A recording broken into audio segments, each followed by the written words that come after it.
refleja su amor y lealtad.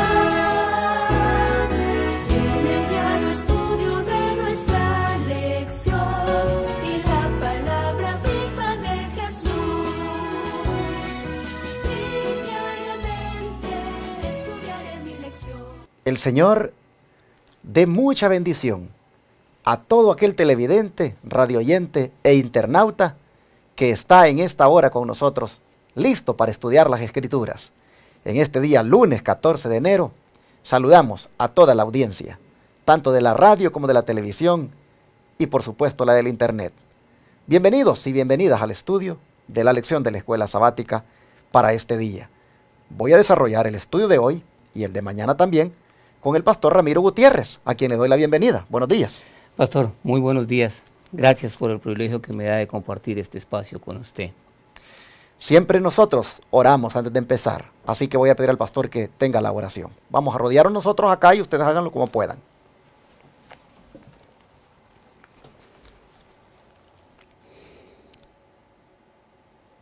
Altísimo Señor Dios Todopoderoso, Creador de los cielos y de la tierra y por cuya voluntad existen, aquel que es dueño de toda la tierra y su plenitud, en esta hora, Padre, humillamos nuestros rostros delante del Altísimo con gozo y con alegría, clamando y rogando al Señor que tu divina y santa presencia esté en medio nuestro. Amén. Pues es tu promesa que donde estemos reunidos 2 o 3 en tu nombre, tú ahí estarás. Así es. Que seas ungiendo nuestras vidas, Padre, cada palabra, cada momento de este estudio, Señor, que será emitido a los televidentes, Padre, para que en cada mente y en cada corazón que escuche y que ve este estudio pueda producirse, Señor, esos cambios que conforme y a tu voluntad tú deseas, aquel pueblo que tú anhelas que viva una eternidad contigo. Perdona de antemano todo pecado con el cual hayamos ofendido el corazón de nuestro Dios, de pensamiento, palabra, obra y omisión. Y todo te lo rogamos, te lo pedimos por los méritos del sacrificio de tu amado Hijo, nuestro Señor Jesucristo. Amén. Amén.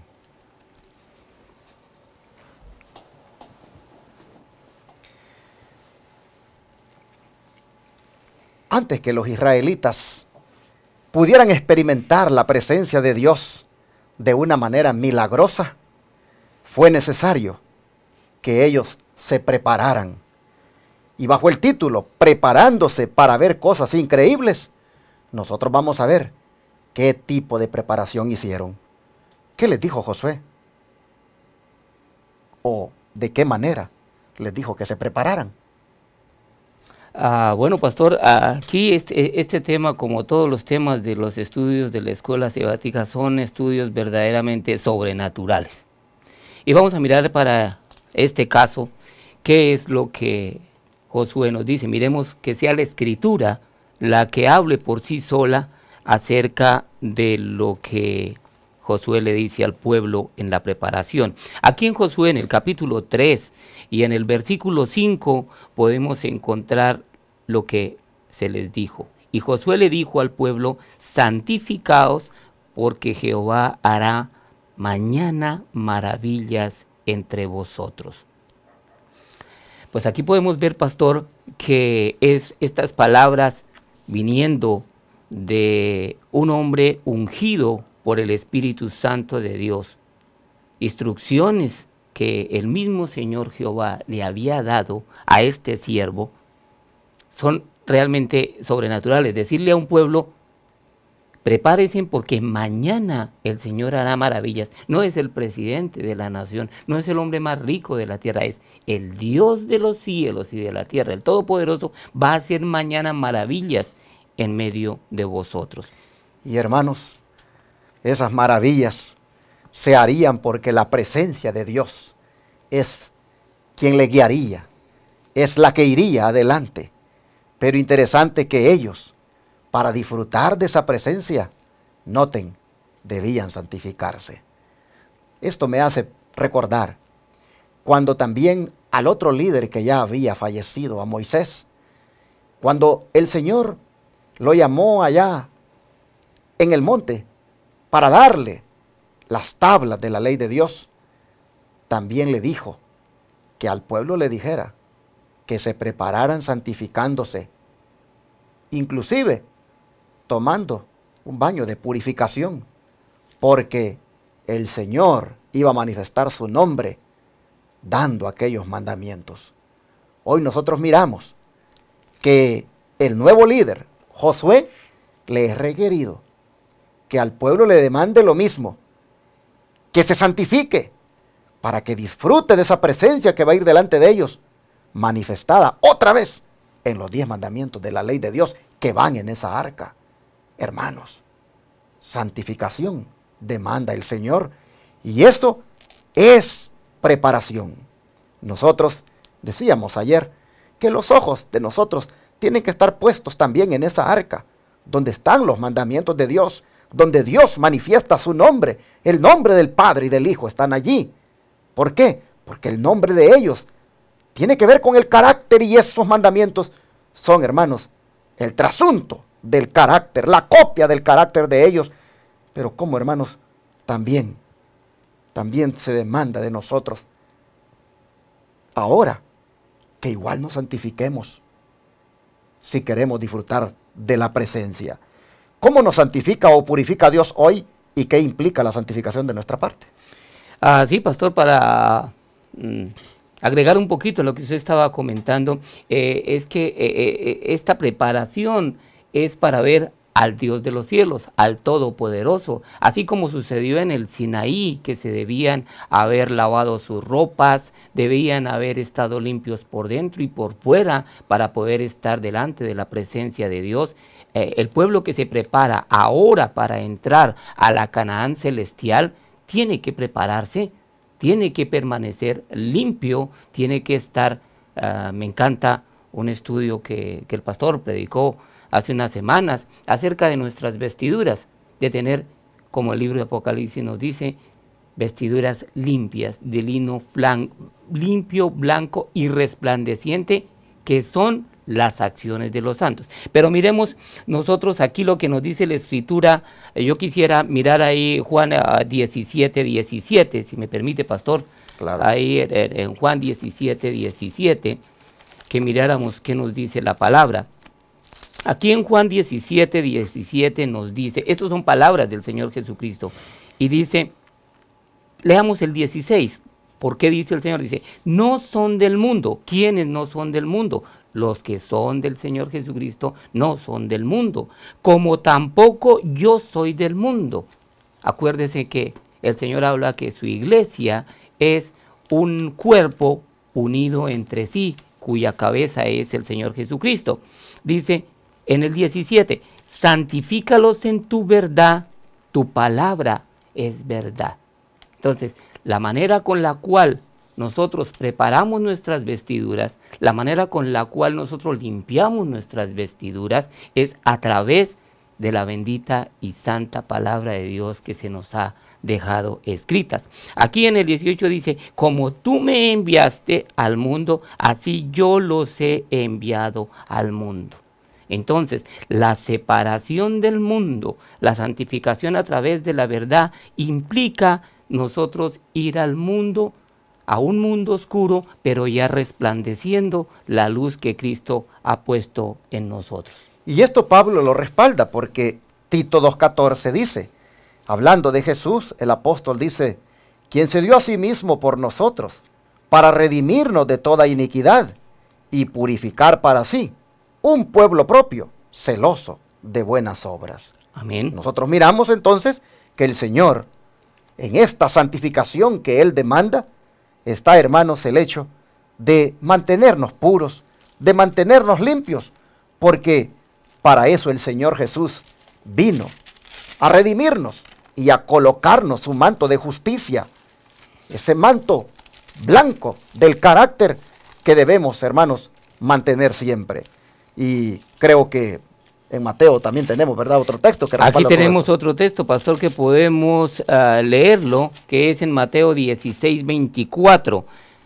Aquí en Mateo capítulo 16 y el versículo 24 nos dice, entonces Jesús dijo a sus discípulos, si alguno quiere venir en pos de mí, niéguese a sí mismo y tome su cruz y sígame. Pero pastor, valdría la pena que nosotros profundizáramos un poquito de qué tiene que negarse y cuál cruz es la que tiene que tomar. Si nosotros decimos pertenecer al cuerpo de Cristo, tenemos que ser como Cristo anduvo en esta tierra. Vemos que no se nos ve en la Escritura, ver que el Señor Jesucristo estaba de diversión. No vemos al Señor Jesucristo que andaba en los bailes o haciendo cosas indebidas. El pueblo de Dios necesita negarse al mundo. Aquello que los ojos y la carne atraen para satisfacerse en sí misma, es a lo que le pide el Señor a su pueblo que se aparte. ¿Y por qué pedirá, pastor, que el Señor que se aparte su pueblo de estas cosas? Porque son cosas que van en contra de la palabra de Dios. Otras escrituras nos dicen que el que no es con Cristo, contra Cristo es.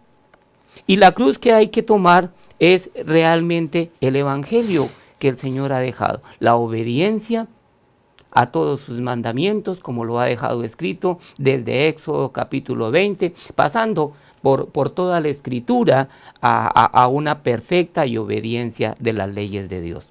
Amén. Y nosotros vemos entonces, por los textos que hemos leído, que la santificación implica pureza e implica negarnos a nosotros mismos. Es decir, hermanos, rendirnos a Jesucristo completamente. Y eso el Señor está dispuesto a dárnoslo, porque Él dice, venid, venid a mí, dice Él. Y los que quieran venir, niéguense a sí mismos. La santificación, hermanos, implica tomar la cruz, es decir, morir al yo, abnegación. Hermanos, todo esto está encerrado en la santificación, y Jesús es el que nos santifica. Jesús es el que hace eso en nosotros, y el don de profecía va a ampliar más este tema de la santificación. Así que, ¿qué le parece si leemos ya las notas aquí? Sí, miremos lo que el espíritu de profecía nos ayuda a ampliar este concepto. La verdadera santificación es consecuencia del desarrollo del principio del amor. La santificación no es obra de un momento, una hora o un día, sino de toda la vida. No se la consigue por medio de un feliz arranque de los sentimientos, sino que es el resultado de morir constantemente al pecado y vivir cada día para Cristo. Esto lo encontramos en los Hechos de los Apóstoles, en la página 447. Y sigue diciendo, la santificación genuina no es otra cosa que una muerte diaria al yo y a la conformidad diaria a la voluntad de Dios. La santificación de Pablo es un conflicto constante con el yo. Dijo, cada día muero. En 1 Corintios 15:31, su voluntad y sus deseos entran en conflicto diario con la voluntad de Dios. En lugar de seguir su propia inclinación hacia la voluntad de Dios, aunque no fuera agradable, y crucificara su naturaleza. En Testimonios para la Iglesia, el tomo 4, las páginas 294 y 95, así lo relatan. También, la verdadera santificación es armonía con Dios, unidad con Él en el carácter. Se recibe obedeciendo a los principios que son el trasunto de su carácter. Tomo 6, página 532, de 352 de Testimonios para la Iglesia. Tal es la santificación bíblica. No es simplemente ostentación u obra exterior, es la santificación recibida por el conducto de la verdad. Es la verdad recibida en el corazón y puesta en práctica en la vida. Interesante todas estas declaraciones que el pastor Gutiérrez ha compartido, hermanos, con nosotros, de testimonios para la iglesia. Miren, aquí hay varias cosas que, pues por cuestión de tiempo no vamos a redundar en ellas, pero hay que destacar. Es el hecho de lo que Pablo decía cada día. Decía él, cada día muero. Hermanos, cuando Jesús nos invita a venir a Él y tomar la cruz es símbolo de muerte. Y lo que Él está diciendo es, tomen la cruz. Es decir, mueran cada día a su yo. Mueran cada día a su vida pecaminosa. Nosotros miramos, hermanos, que la verdadera santificación tiene que ver con eso, con ese morir del yo de parte de nosotros. Y en vez de seguir, dice así, nuestra propia inclinación, pues entonces hagamos la voluntad de Dios, aunque no sea agradable e implique crucificar nuestra naturaleza. Es tremendo como dice que la santificación recibida por el conducto de la verdad, también es la verdad recibida en el corazón y puesta en práctica en la vida. Hermanos, así el Señor quiere que nos preparemos nosotros también antes de entrar a la tierra prometida, igual como lo demandó para el pueblo de Israel antes de que entrara a su tierra prometida, la Canaán terrenal. ¿Y a quienes, pastor, se les ordenó ser los primeros en arriesgar potencialmente la vida y la seguridad en favor del pueblo aquel día cuando él le dijo a Josué al pueblo que pues se alistaran para pasar del otro lado? ¿A quiénes? ¿A quiénes se les ordenó ser los primeros en arriesgar potencialmente su vida? Sí, cuando el Señor le ha dado privilegio a los líderes de la iglesia, son a los que primero se les exige una responsabilidad y deben ir al frente llevando el estandarte, no solamente de la palabra de Dios, porque se predica, sino también a través del testimonio diario. Y aquí vamos a mirar en Josué 3, regresemos nuevamente a Josué, y miremos en Josué 3, pero miremos los versículos 6 al 8. Nos dice la palabra de Dios aquí en el versículo 6 del capítulo 3 en el libro de Josué. Y habló Josué a los sacerdotes diciendo: tomad el arca del pacto y pasad delante del pueblo. Y ellos tomaron el arca del pacto y fueron delante del pueblo. Versículo número 7. Entonces Jehová dijo a Josué: desde este día comenzaré a engrandecerte delante de los ojos de todo Israel, para que entiendan que como estuve con Moisés, así estaré contigo. Tú pues mandarás a los sacerdotes que llevan el arca del pacto, diciendo: cuando hayáis entrado hasta el borde del agua del Jordán, pararéis en el Jordán. ¿Qué le parece? Esto es una grande responsabilidad, el liderar al pueblo de Dios.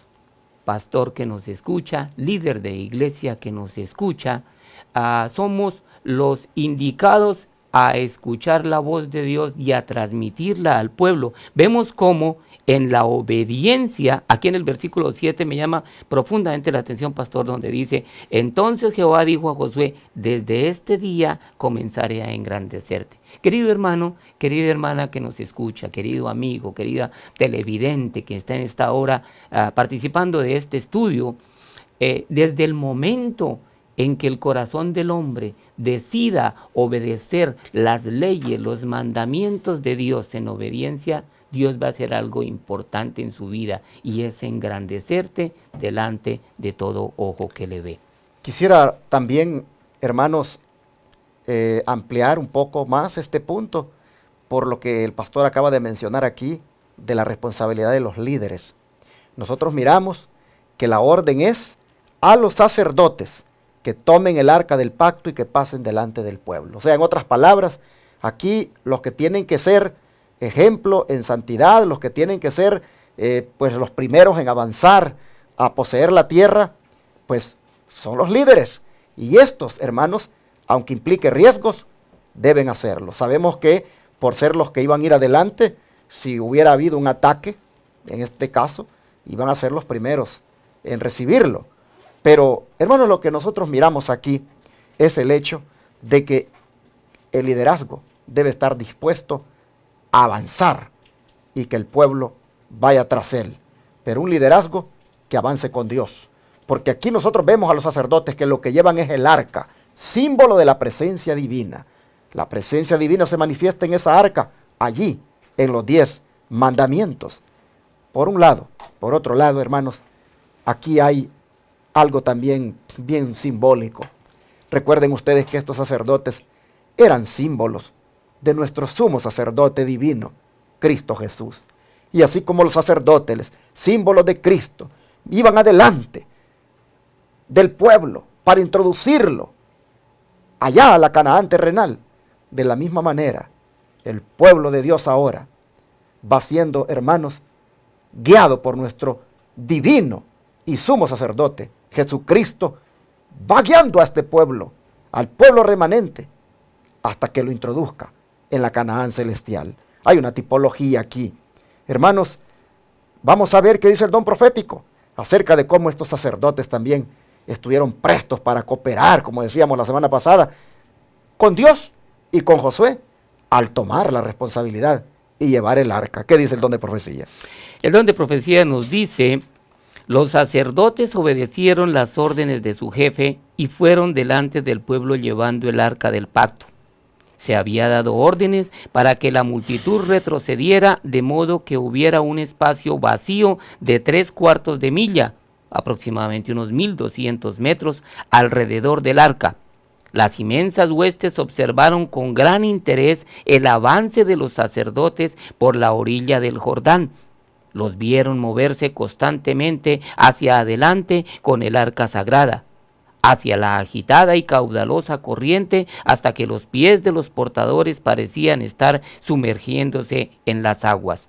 Esto es en las señales de los tiempos del 7 de abril de 1881, está consignado. Bueno, aquí, pastor, podemos ver entonces que estos sacerdotes, al hacer aquello de obedecer, pusieron prácticamente por obra la fe. Amén, pastor. ¿Cómo ellos sabían de que al llegar al río iba a ocurrir un milagro? Sencillamente obedecieron, por fe avanzaron, y en eso fueron un ejemplo para el pueblo. Interesante la distancia que dice que debía mantener el pueblo de aquella presencia. ¿Qué le parece a usted ese hecho de que la presencia va con ellos, pero debe haber una distancia entre ellos y la presencia? Pastor, me llama profundamente la atención porque 1200 metros es algo más de 1 kilómetro para los que no asimilan mucho las medidas en millas, más de 1 kilómetro, realmente 1.5 kilómetros aproximadamente. Pero lo que me llama la atención, pastor, es que las huestes celestiales estaban observando con mucho interés el avance de los sacerdotes. Entonces, es para mirar hasta dónde la fe de un líder, la fe de un pastor, el testimonio con el cual viva, puede hacer avanzar la obra. Exactamente. De lo contrario, no va a poder avanzar, porque aquí me dice mucho que las huestes con mucho interés miraban el avance de los sacerdotes, pastor. Y es que fíjese que si no hubiera habido esa distancia, realmente no se hubiera, aparte de que iba a ser irreverencia, porque pues la presencia del Señor, bueno, es verdad que Él es nuestro Dios, Él es nuestro Padre, pero hermanos, ¿se pueden imaginar ustedes una presencia como acosada con tanta gente? Pues es mejor, hermanos, con esa distancia apreciar más esa presencia divina. Pero miren, si hubieran ido todos juntos, que también esta explicación es válida, allí cerquita, no hubieran apreciado lo de atrás, lo que estaba ocurriendo allá adelante, porque en alguna manera, pues los de adelante les iban a tapar. Pero con esa distancia, como dice aquí el pastor, perfectamente, hermanos, se podía mirar cuando esa arca en ese río caudaloso entraran los que la llevaban, y el grande milagro que iba a ocurrir, que pues lo vamos a ver en otro momento, pero podía perfectamente la gente a la distancia poder contemplar la grande maravilla que se iba a dar. Así que eso era otra de las razones por las cuales había esa distancia. Bueno, nosotros aquí creo que lo que más deberíamos de quedarnos con esta lección es el hecho de que para disfrutar de la presencia divina hay que prepararse, santificándose, purificándose en la sangre del Cordero, apartándose del mundo, como decía el pastor, y, hermanos, negándonos a nosotros mismos. Así disfrutemos hoy de la presencia del Señor, y así, hermanos, el Señor demanda que nos preparemos también para entrar a la Canaán celestial. Vamos a orar en esta hora y a pedirle al Señor que nos ayude para que nos preparemos de esa manera, santificándonos cada día, y así la presencia de Él sea una grande delicia en nuestra vida. Vamos a rodearnos nosotros aquí, ustedes háganlo como puedan, vamos a orar. Gracias, Señor, te damos por la demanda que haces de la preparación requerida en cuanto a la santidad. que debemos tener. Una santidad que es igualmente pura, donde la contaminación del mundo, Señor, no es la que prevalece, sino solamente pues la santidad, la obediencia, la pureza que hay en Cristo. Nosotros te pedimos que nos ayudes a vivir así todos los días, a prepararnos así para estar listos para entrar a la Canaán celestial, viviendo en santidad, apartados, Señor, completamente del pecado. Y Padre, que solo esperemos entonces ver las maravillas que harás, porque tú has prometido maravillas que todavía tal vez ni hemos visto, pero que son grandes. Y si mantenemos nuestra vida en santidad para contigo, las disfrutaremos. Así que ayúdanos, Señor, a vivir de una manera santa, a vivir todo el tiempo así, cubiertos con tu manto de justicia. Oh Padre, te lo rogamos que nos ayudes en el nombre de Jesús. Amén. Amén. Todo fiel discípulo del buen Jesús demostrará su amor.